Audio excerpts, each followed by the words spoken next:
Hi. Yesterday we did all the tone studies in burnt umber. That was the last one I did, the four. So I'm going to, that one I've done so many times, that type of thing. So that looks quite promising. It's complete, they're all contrived. Nothing's as it is. It doesn't exist other than in my own limited imagination. So we'll work from that. I was tempted to cut those into 4 pieces, but I don't think we will. So I've got my palette of Cotman watercolours, 21mm tubes, lemon yellow, raw sienna, alizarin crimson, light red, ultramarine, burnt umber and Payne's grey. Oh, and my extra burnt sienna, which I use for multiple uses of that. My paints I've sprayed with water. I've sprayed the burnt sienna with a bit more water. There, that just gives it a bit of a soaking. So I've got sort of damp paint, loose paint when I want to. And I've been keeping my palettes nice and moist using these Ziploc bags. So if you're watching for the first time, I got these online. They're very inexpensive. These are, my palette is about, well, it's bigger than a quarter imperial, so it wouldn't fit in the ones we got from Asda, but these I got online, and they are A3. So very, very good. £1 each, including postage. I thought it was pretty fair. So papers Fabriano. Yesterday for those 4 tone studies, I used this inch hake. It is a wrong ransom hake, but I've had it donkey's years. Now donkey's years, if you're not familiar with that idiom, means a long, long time. Many years. Probably bought that 20, 25 years ago. Maybe not as long, but I don't know. But I don't think I'd ever used it. But I used it yesterday because it was good. It was good. I enjoyed it. For some reason, the bristles don't sort of clump like the larger ones. And I have got another one somewhere, which is the older type. It's got the wedges down the side to hold the bristles in. Oh, there it is, that one there. But that one is made in clumps and stuck. So I'm not going to use it. Well, I've got it. Let's have a go with it. So I'll let that one dry. So the first thing is to wet our paper. I'm not going to do any drawing. I'm going to go straight in with it. Now, if I've got another clip. I might.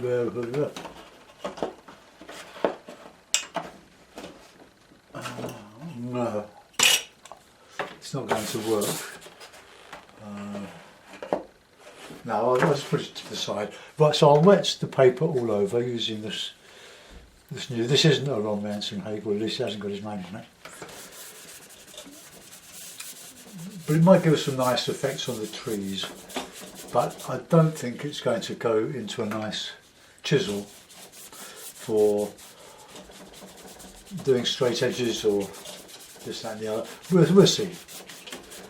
But remember, these brushes hold a lot of water and they take some getting used to, believe you me, but they're well worth it. They're inexpensive, they do an awful lot, and they give that immediate impressionist feel to your work.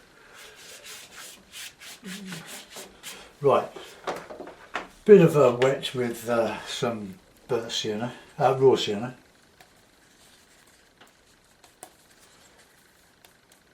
Oh, it does come to a fine edge, but the bristles are not even. So we just put in some warm stuff over there, maybe just a bit of alizarin crimson with a bit of that yellow. So just warm up a bit more. Bring it through the landscape, and now we want a bit of a cloud, so ultramarine, light red.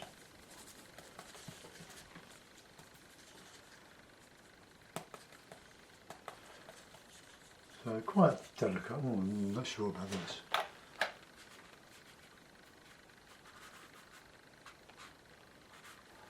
A bit darker.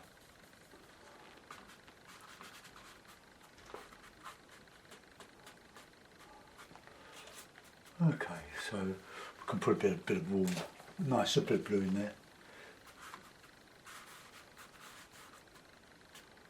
Okay, that'll do.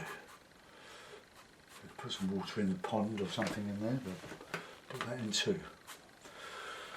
Whether we actually do a pond there remains to be seen. I'm going to cut my losses with this brush.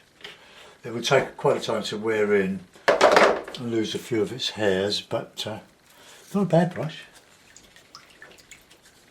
But I want a delicate sky. I don't really want the sky to compete with the land on this one. Squeeze it out my rug. Dry my hand. You do need plenty of toweling or old tea towel or something to take up the excess moisture. I'll grab one of these. I used yesterday, that'll do. I think we could afford to go a little bit darker with. Oh, that's not what I used yesterday. That's not what I used yesterday. Could a bit slightly darker in there.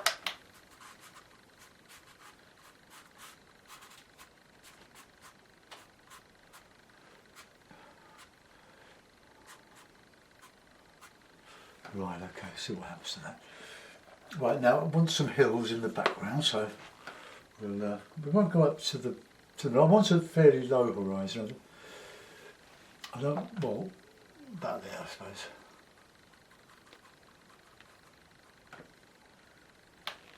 Put some sienna in there.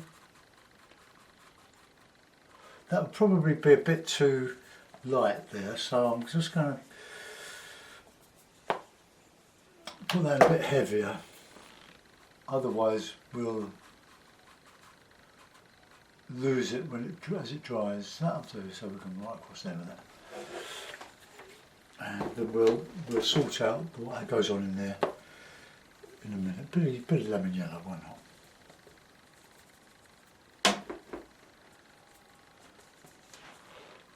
Just brine it up a bit.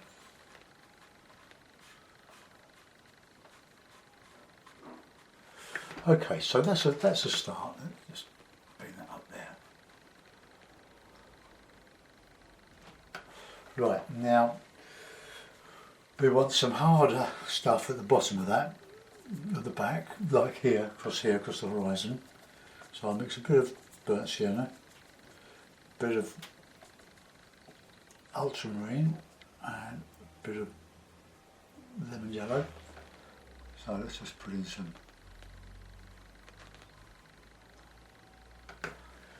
of that, varying the colours.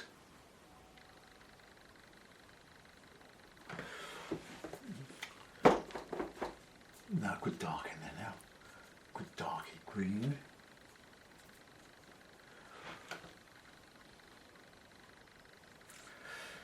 I'm using the paint almost from the tube. It's quite thick because I moistened it first.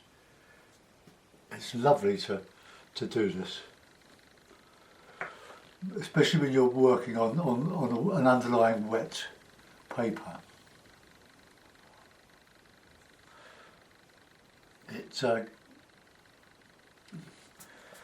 It sticks. In other words, it doesn't disappear into the softness of the paint behind. Just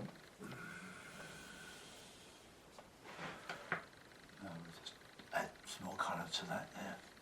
No detail of this because that is where my pond is going to start if I do a pond. I haven't any idea what I'm doing with this or where it's going. I'm just putting it in the background at the moment. Now the paper is drying, or at least it's soaking up the paper, the paint. What am I talking about? It's soaking up the water and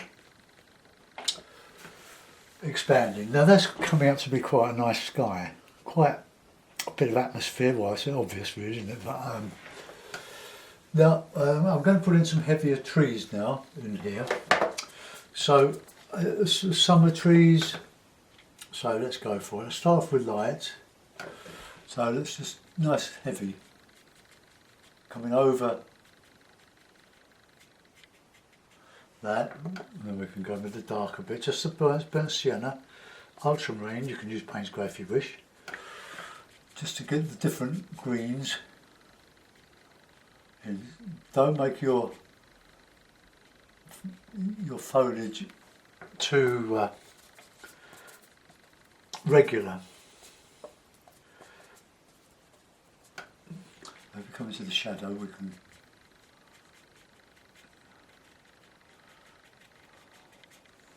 there's a bit more water in that, so burnt sienna, lemon yellow, ultramarine, bit of red maybe.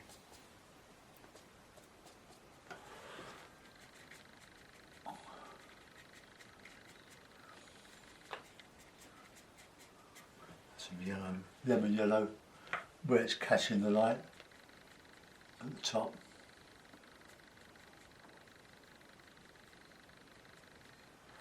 Remember to leave some air holes for the birds to fly through. Right, now, nice shadow now.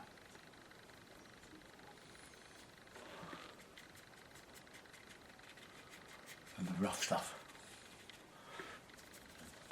Yellow in there.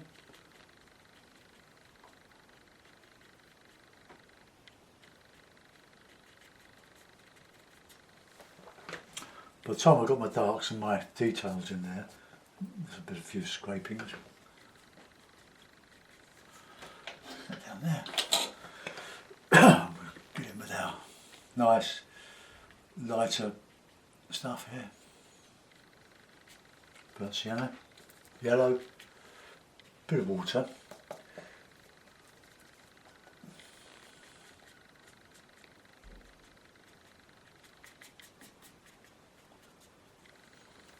A bit of dark in there.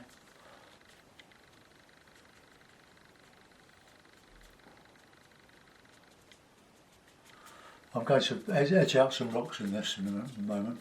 See what happens with brushes? Clumping now.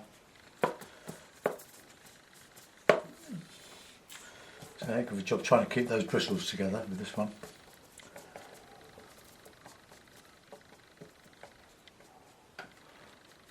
Nice bit of dark coming up here. Put this one across. Put some bushes in across there. Let's fill that in there.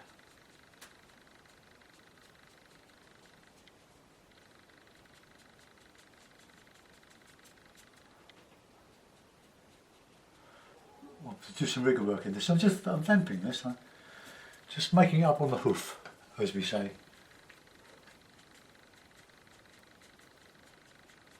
Right, hard.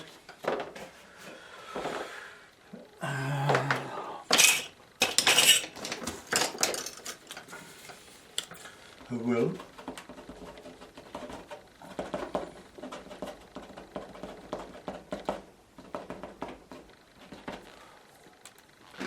Okay.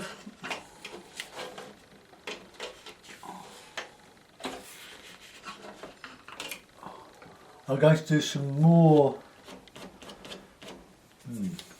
It's a bit late. I'm going to do some more dark in there.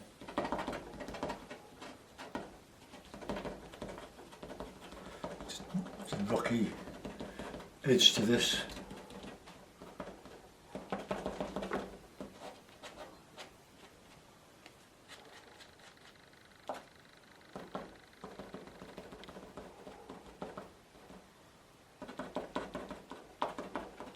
Okay, so that's one side. We'll just carry that on here, just a little bit further.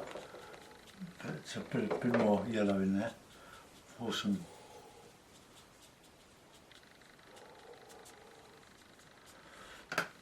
reedy stuff. Then we'll get onto the other side and make what we can of it.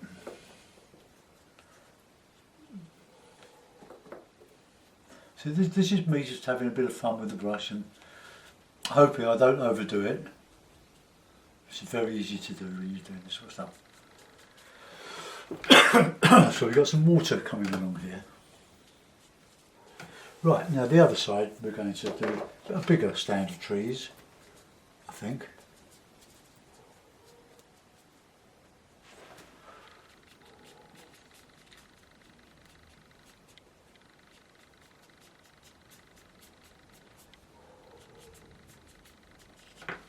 coming over further.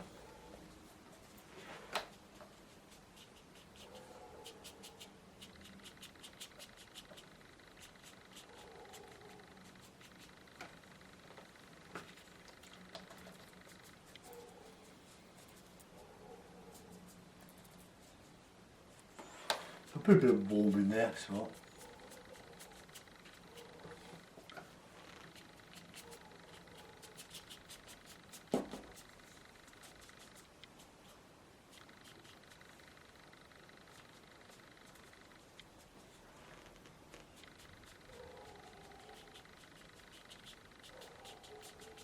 Now I'll come down there.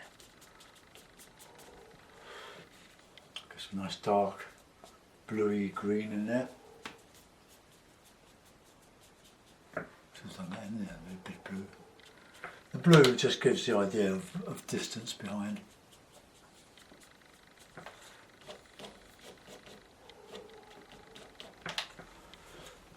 Right.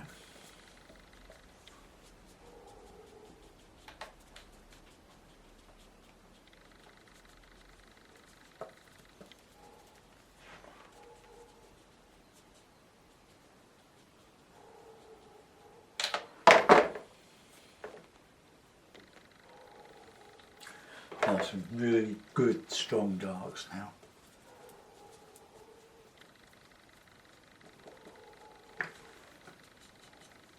And this lovely shadow area here, reflections.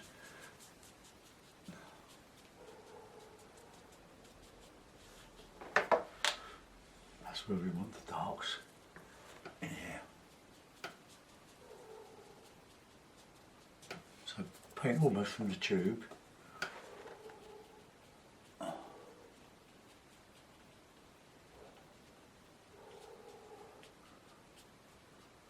There's a colour. This is shadow.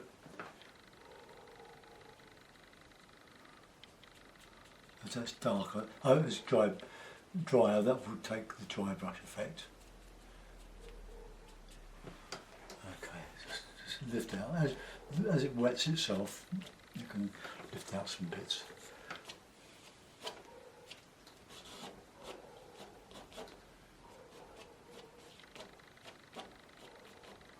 Hoping I could have done it a bit better the other side, but it didn't quite work.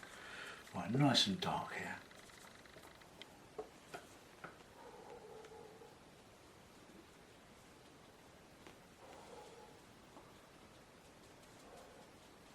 Then we can do a bit of detail in here. Okay, the pond seems to be going uphill a bit. Right, the card. Some more rocky stuff at the start here. Just small, getting larger as we come to the bottom, into the foreground.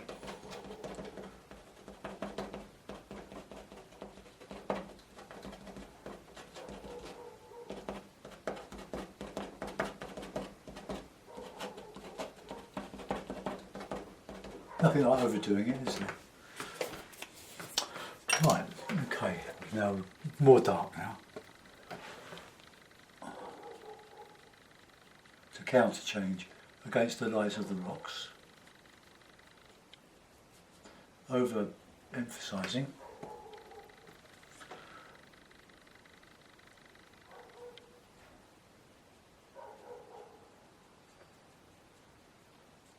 I haven't thought about the water yet.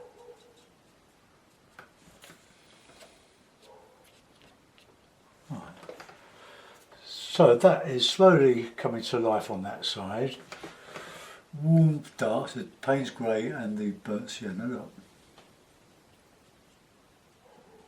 It's highlighting those rocks. Now, light and dark. So it's a bit more harder. Shadowy leaves going into the line. I'll put some rigger work in there, and I've got to do the same on the side.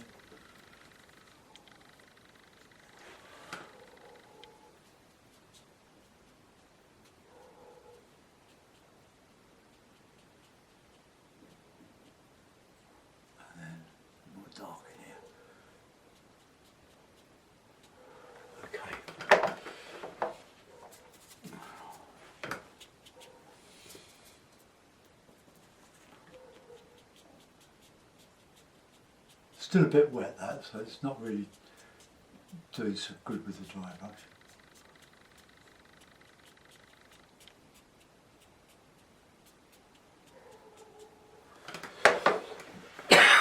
Right, I've got a nice lot of colour in this.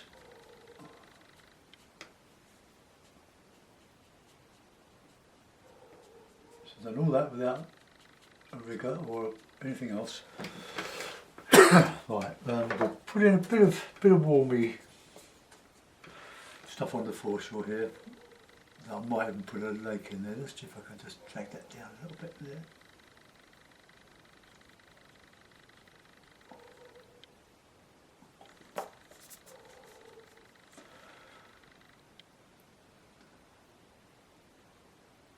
Sort of lift out a yacht or two on the background so it won't dark.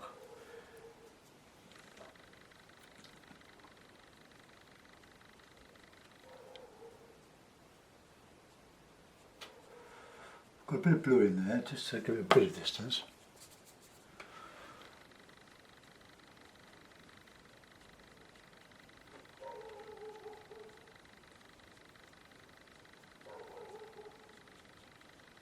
Sounds like the people have gone to work and left the dog in the garden. Right, now we've got to fill in this pond or this lake or this river, whatever you want it to be. So I'll dry that, so I'll hold your ears, or I'll take your headphones off.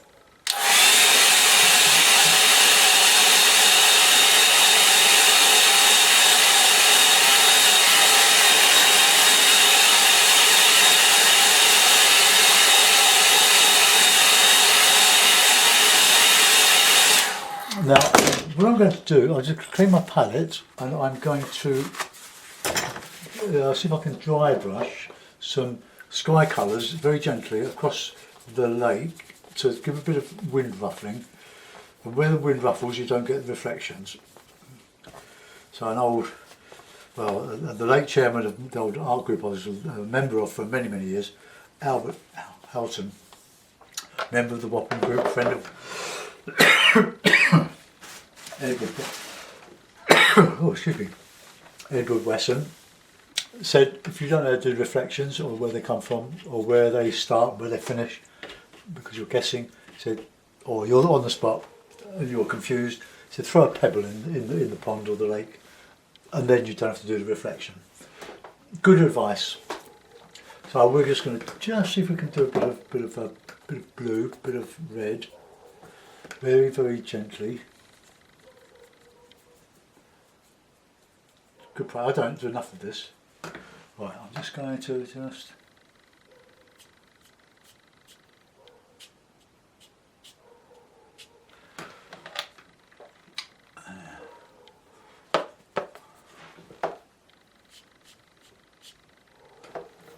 right, now into that we can probably put a bit of a darker reflection.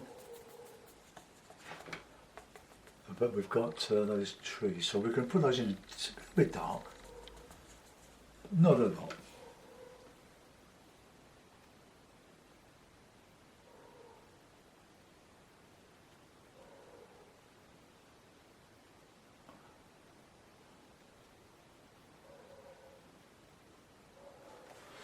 Okay, now that is the dark here, because that I'll put that dark tree in there, no?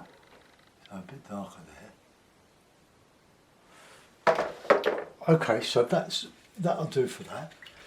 I'll give that a try. Now a bit of rigger work now, then we'll call that a day. Right, take your headphones off.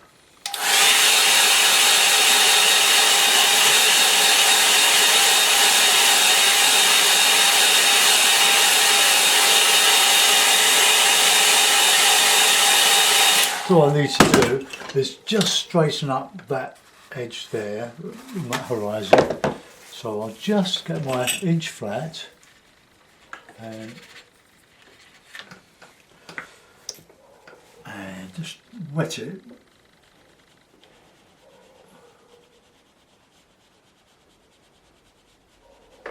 Just take out that, just clean it up a little bit.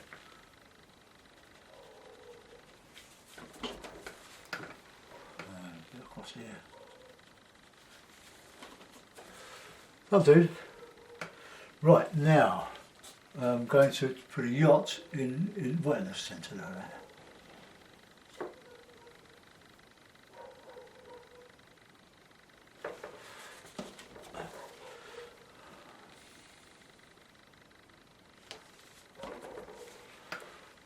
Okay, another one here.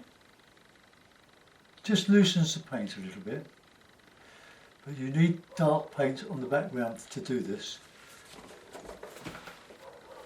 Right, another one here. Why do two when you can do three?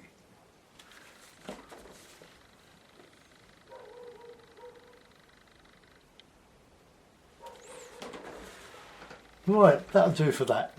Now the rigger. Right. Okay, so burnt sienna.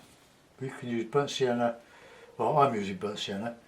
You use whatever colours you're happy with, but don't change your colours when you've got sorted out. Adding colours when you're stuck doesn't help at all. It just complicates things and you end up with more mud. So learn to use your colours, and you can, with my limited palette I can more or less get any colour. I haven't got any bright reds, but you can make a red brighter by putting a bit of yellow with it, lemon yellow.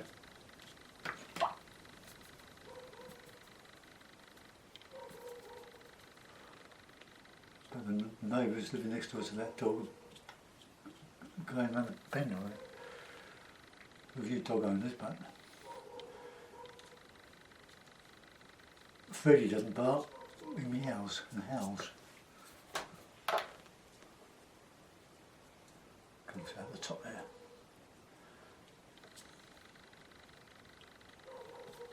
I'll put a few birds in.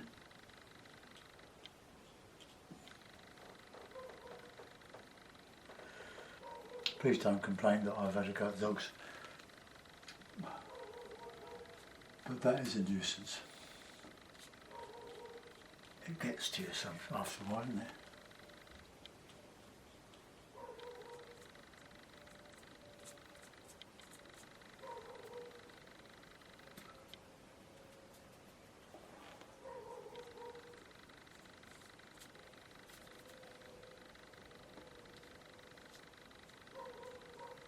Put that down there.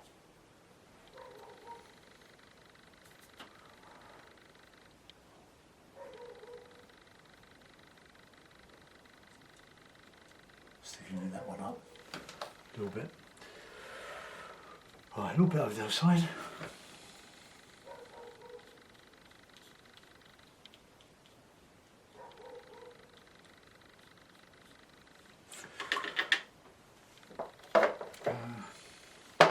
I wish I'd thought about taking those,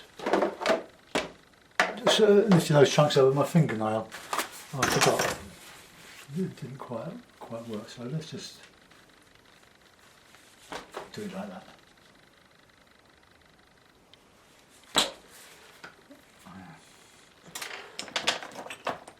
Just the inch flat, I think. Just one or two. Just catching some light in there, or the dead ones.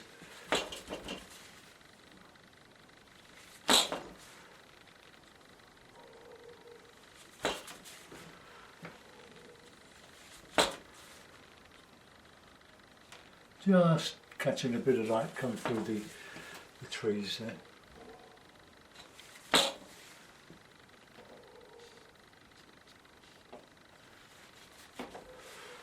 Okay, I'm going to let that go there. Now a bit in the foreground.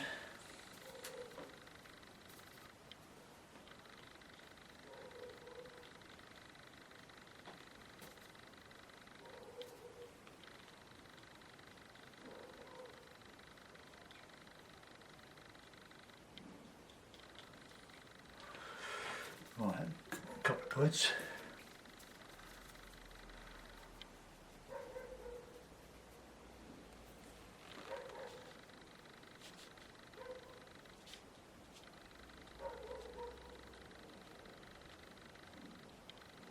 A couple of birds, he says, put 6 in. Right, that's fine now.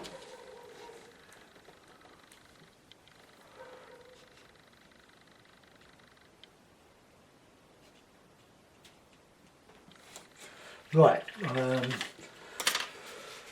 I think the bloom out for that one. Oh, right, we'll silver here, let's put a figure in. So let's have one standing on that rock here.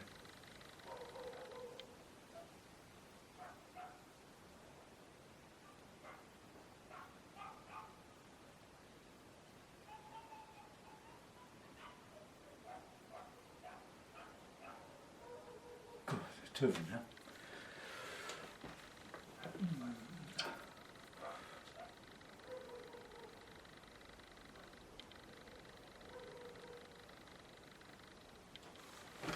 Okay, the ray's falling over a bit, isn't it? Right, okay, that'll do. Right, take the clips off. And then lunchtime. 18 for dinner tonight, so no. I'm done hoovering. Just move that down a little bit there. Well, there we are. So that was the tone study. It's quite different. That's further back, but that's bigger and that's nearer.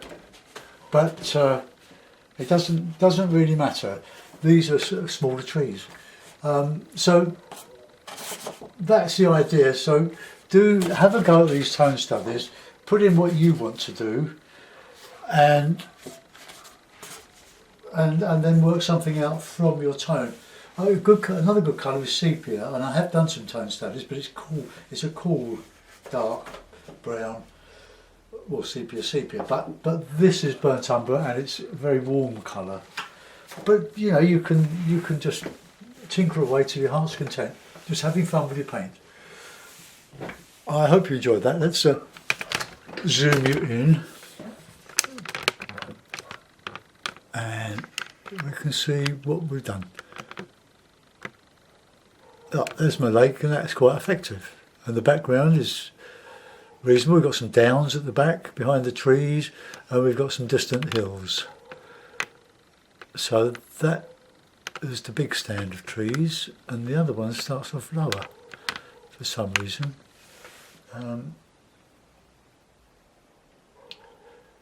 But anyway, it's done now. So, oops, oh well, we can, that might be a bit too close. It can be focused, no, it won't focus. Oh, that's better. Well, there's my foreground. I love doing these rocks, but when you do them, you need a lot of dark paint, and you need lots of different colours that get exposed as you scrape the paint out of the surface of the paper. You don't have to press very hard, but you do have to press. Put it that way. Okay, so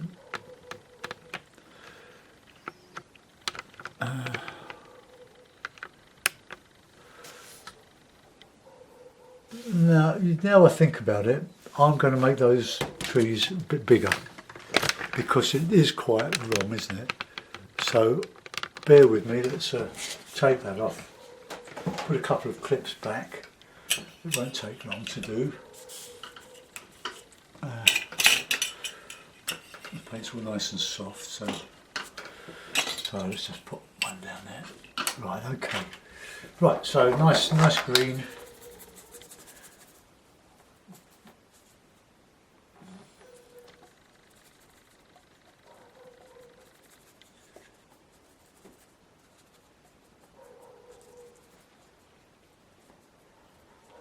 Okay, so let's come up here then.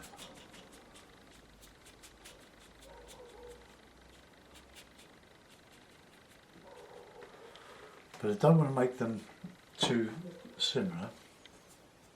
So blue, ultramarine,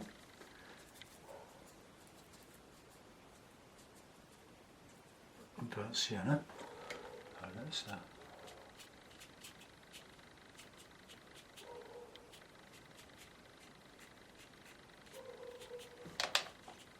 they've got to be higher than the other side. Lower or higher, but not the same. There's some dark ones in there.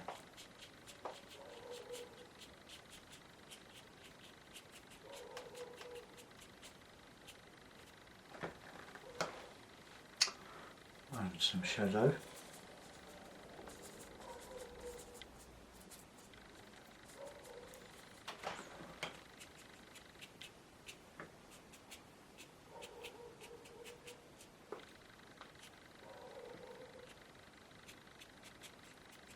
Right, you'd never know, would you? A bit darker.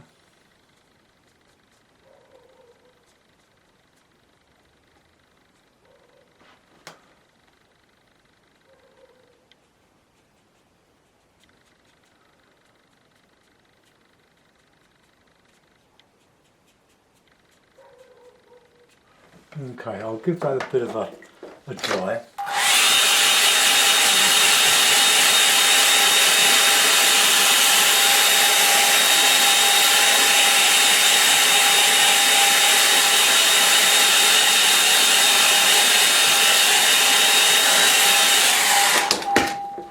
Now, who's going to be the first to say that it was better before I mucked about with it? Right, now I need some harder, some dry brush on that. I've got this burnt umber on my palette, but I only used it for the tone studies. I don't use it, I figured it's there with the burnt umber, the burnt sienna.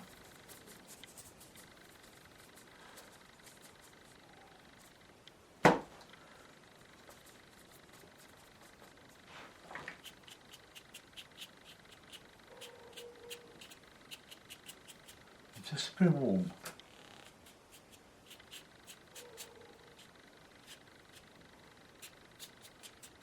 Right, dry.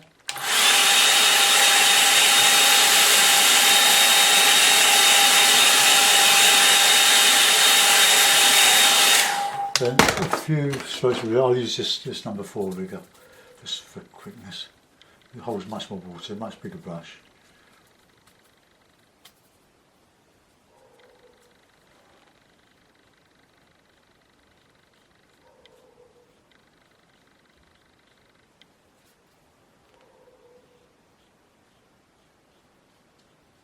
I hold the brush at the end so that it doesn't look too mechanical, it looks more spontaneous, random. So I'm going out the top here as well. One or two darker ones in there.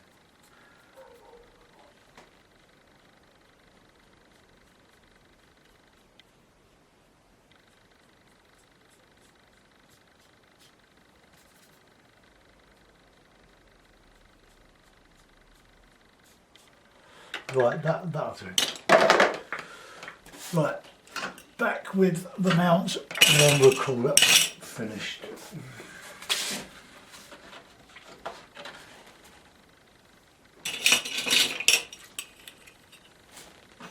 Right, so that's better, I think. So the perspective was all wrong before, it was just too obviously wrong. So that's it, finished. I hope you enjoyed it. Thanks for watching. Goodbye for now.